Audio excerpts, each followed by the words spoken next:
Hello, I'm Michael Depp, editor of TVNewsCheck, and this week I am once more with Harry Jessell, editor-at-large and co-founder of TVNewsCheck, and we are talking TV.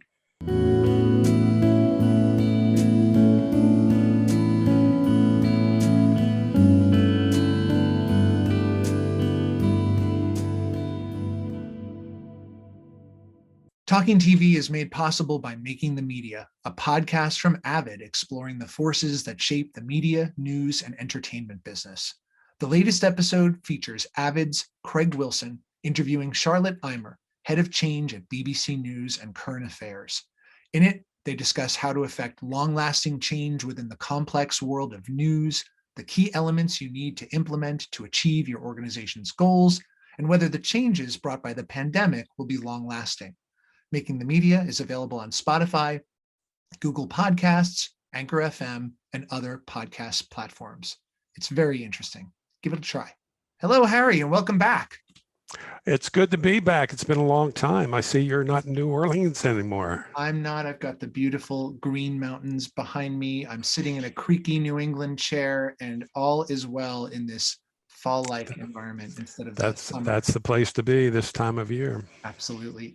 So Harry, it's been too long, and I want to talk with you about a very important subject for the entire broadcast industry, the FCC, and just what is happening with the FCC. I know Biden is a very busy guy, but he has already been in office for 6 months, and he has not yet appointed a fifth FCC commissioner or designated a permanent chair. Harry, you're a veteran covering this agency. What's going on? Well, I am a veteran. I know everything, but not this. I don't know why this is taking so long, why they can't pick a fifth commissioner. I haven't found anybody in Washington with a good explanation yet. It's a problem for Democrats because they're activists by nature. They want to restore net neutrality. They bring broadband pipes to places like northeastern Vermont, the rural areas, and they want to do some consumer protection for broadband customers. So they have an agenda. They have a communications agenda, but nobody told President Biden he doesn't have a fully functioning FCC. Mm-hmm. Right now, Jessica Rosenworcel is the acting chair. She's been that since January, but you can't do much because there's only 4 commissioners, so they have a 2-2 Republican Democratic deadlock. They need that third Democratic seat filled, so she has a 3-2 majority and start taking some actions. Mm-hmm. And even if Biden tomorrow named this fifth commissioner and designated a chairman, it still takes several months for to get for the confirmation, and that might be more problematic because Republicans, Senate confirms these people, and the Republicans over there they like deadlocks. Mm-hmm. They don't like regulations. They like to see the FCC do pretty much nothing. So it's in the interest of the Republicans not to confirm anybody swiftly. So we might go deep into this year, maybe into next year without a commissioner. They better act fast on the nominations if the Democrats do want to get anything done this year. So do you want to speculate on exactly why nothing is happening? I guess the obvious thing would be to say that there's strong candidates vying for the fifth commissioner seat and the chairmanship. That always involves politics. Everybody has a candidate. There's identity politics at play always in the Democratic Party. Some of that going on. And for the last 25 years, the Congress has had a big role in picking the commissioners. So they're in the act. They have their favorites. They want to get their congressional aid up there, or some one of their proteges on the commission. So a lot of people have an interest in this. The industries themselves have an interest in seeing who's on the commission. They all have their candidates. So it's just sort of gummed up. It could just be gummed up over they can't make a pick. Right. So who is being talked about for the fifth seat and possibly also the chair? Well, there's a couple names, 3 or 4 names kicking around. A guy named Eddie Smitty Smith and Anna Gomez. These are communications attorneys who've been in and out of government. They have all the qualifications to be an FCC commissioner, maybe a chairman. But the one that has everybody buzzing is Giga Stone, who has been an activist, a media activist for the last 30 years. On the outside, sort of pounding on the door, representing her idea of the public interest. You know, they always describe themselves as public interest advocates. Who's to say? But broadcasters know her mostly from the fact that she has fought industry media consolidation, particularly broadcasting consolidation, for the last 30 years in one form or another. Mm-hmm. And she and her accomplice, Andy Schwartzman, have been pretty effective not in stopping the deregulation, but in really slowing it down over the years. If they hadn't been around, I think our top 30 list might be the top 6. Right. I mean, it just, through court action and modifying FCC rulemakings or causing rulemakings to be sort of scaled back, they have had some effect. By the way, in retrospect, that has not necessarily been a bad thing for broadcasters. People like David Smith, Hilton Howe, and Tegna and Perry Sook, they've had opportunities to buy stations because in the 90s, the networks couldn't gobble up all the big stations. There was a time like 20, 25 years ago where the networks were interested in expanding their broadcasting holdings and getting the affiliates out of play. But because of the pushback from these outside activists, that they were not allowed to do that. Mm-hmm. And so, ironically, it's been sort of a good thing for the rank and file station owners. It gave them opportunity. So it's just sort of a interesting sidebar to all this. Well, so back to Giga Stone. What else do we know about her? Well, I don't think. I think she has the same ideas that Jessica Rosenworcel has. Who I don't know if I said this, but Jessica is still, I guess, odds-on favorite to be the permanent chairman. Mm-hmm. These other people would usurp her position. But it's not like these people have different ideas. It's just they have different constituencies, and mm-hmm. They all want the job. I think I see Giga, whom I've known and I've known about for 30 years, as more of a fighter and potentially more effective just by the very fact that she's always been an outsider.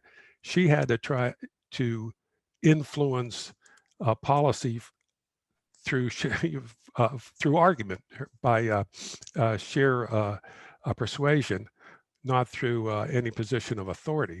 So she knows what she's doing, and she's built up a lot of great relationships throughout the industry. I mean, she gets along with people, even the people with whom she disagrees, and broadcasters with whom she has battled. So I think that's an advantage over. It gives her an advantage over Jessica, although Jessica's been around too, on the Hill and at the FCC for quite a while now too. And Stone was an aide to Tom Wheeler.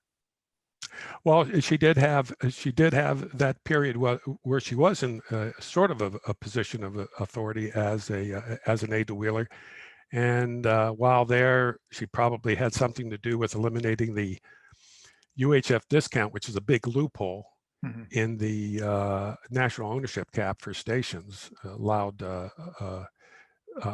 So which stymied station trading for the the latter half of the Obama years. Of course, Trump restored that UHF discount, so we're back to square one there. So, but basically, she's an outsider mm-hmm. looking in, and that 3-year stint was unusual for her career. Now, cable reps likely to be campaigning against her potential appointment, right? Well, yes. The big issue, in a way, these broadcasting issues that we care so much about are sort of secondary things. The real battle is over broadband, spectrum, and net neutrality. That was another Obama era initiative that was undone by Trump. They're going to, whoever the new Democrat is, they're going to bring that back. Gigi is a big proponent of that. Jessica is, and I'm sure the other candidates are all on the net neutrality bandwagon. And that's anathema to the cable guys, which I guess we have to call the ISP guys now. Mm-hmm. Well, I mean, eventually there will be a fully stocked FCC with a Democratic chair. There'll be the necessary majority to repeal or impose new rules. So what's that going to mean for broadcasters? Well, I think we've talked about some of this already, that the UHF discount is going to come back. Or they're going to eliminate that thing again, which will have the effect of, I've said that wrong. They are going to eliminate the UHF discount. Will have the effect of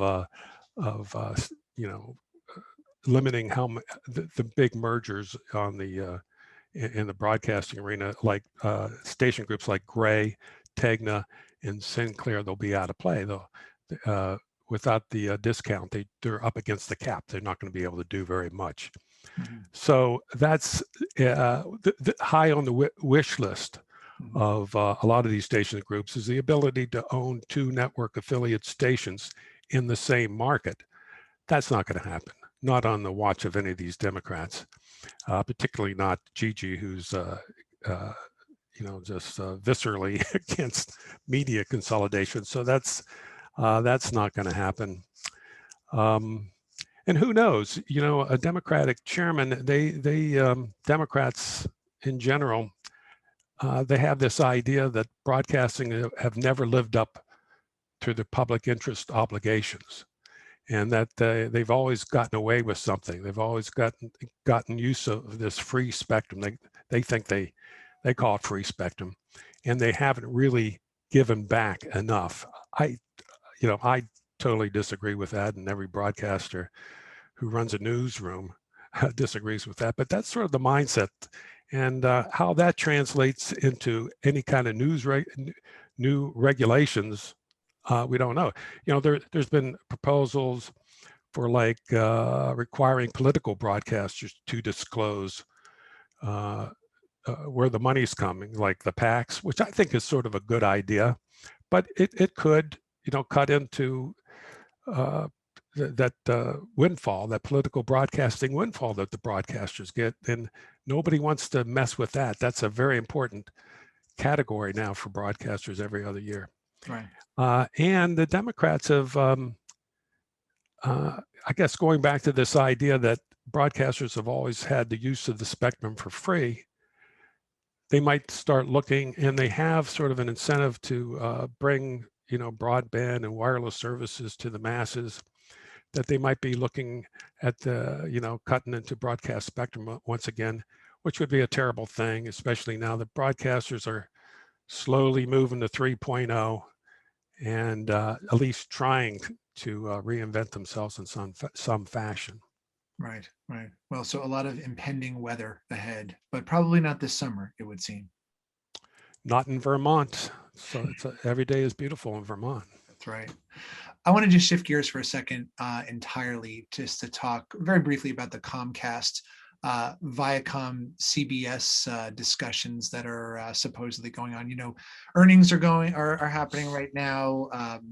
Netflix, had its earnings as reporting a big dip in subscribers. I think the biggest in a number of years right now. They're shifting into gaming, but they're still ruling the roost. They have an enormous amount of subscribers. We're hearing that Comcast's Brian Roberts and Viacom CBS's Sherry Redstone met, perhaps back in Sun Valley some weeks ago, talking about a potential streaming partnership that those 2 companies might enter into. What are your thoughts about that if that marriage were to pass on the streaming front? Well, I think it almost has to be done. I don't see the streaming is tough. You're up against some big old companies in Netflix and Amazon, and despite the churn that Netflix is suffering now, they're a global enterprise. And so you need scale, you need money, and you need content. It's questionable whether what is it, Peacock and Paramount Plus can survive on their own, whether they have the necessary skill. But together, I think they're a player. So it makes a lot of sense. I hope they do it. I think the investors, shareholders should be cheering those talks on.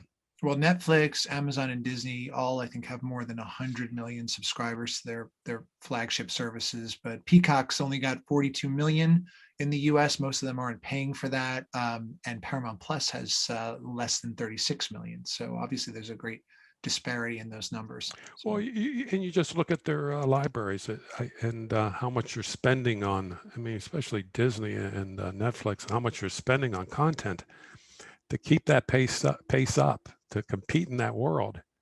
You have to be big. Right. Well, let's see what comes of that. So, Harry, it is great to see you again, and hopefully it won't be too long before we have you back here and talk more. Okay, it's great. Good to see you. Bye-bye. Thanks.